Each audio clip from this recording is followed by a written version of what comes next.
লুকিয়েছিস দেখা আমাকে। স্যার আমি তো এখানেই কোথাও একটা লুকিয়ে রেখেছিলাম। কাটা লাউর ভিতরে সোনা ছিল, আমি তো ওটা বিক্রি করে দিয়েছি।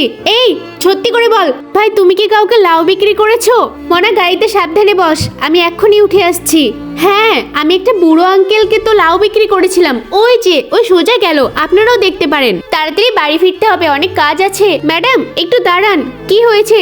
আপনাকে যে লাউটা দিয়েছিলাম না, ওটা ফেরত দিন। কেন, লাউতে কি সমস্যা? ওই লাউটা খারাপ আছে, আমি ওর বদলে আপনাকে ভালো লাউ দিচ্ছি। কেন, ওই লাউটাও তো ভালো ছিল, তাহলে তুমি এমন কেন করছো? আরে ম্যাডাম আমি সত্যি বলছি, ওই লাউটা ভালো হবে না, আপনি এটা নিয়ে যান। ঠিক আছে ওই সাইডে সরে যাও, আমি লাউটা বের করে দিচ্ছি। যদি কাটা লাউটাই হয় তাহলে তো আমার কপাল খুলে যাবে। এই যে আপনার লাউ, কই দেখি তো। আরে এটাই তো সেই কাটা লাউ। ম্যাডাম এই লাউটার বদলে আমি আপনাকে দুটো ভালো ভালো লাউ দিচ্ছি। ঠিক আছে ভাই ধন্যবাদ। আমাকে এখন তাড়াতাড়ি এখান থেকে কেটে পড়তে হবে, নয়তো এই পুলিশগুলো আবারও চলে আসতে পারে। এখানে দাঁড়িয়ে একবার চেক করে দেখি তো আমি যেটা চাইছি সেটাই আছে কিনা। আরে হ্যাঁ সত্যিই তো, আমাকে তাড়াতাড়ি এটা লুকিয়ে ফেলতে হবে, নয়তো পুলিশ এসে যদি আমার উপর তদন্ত করে তখন কি হবে।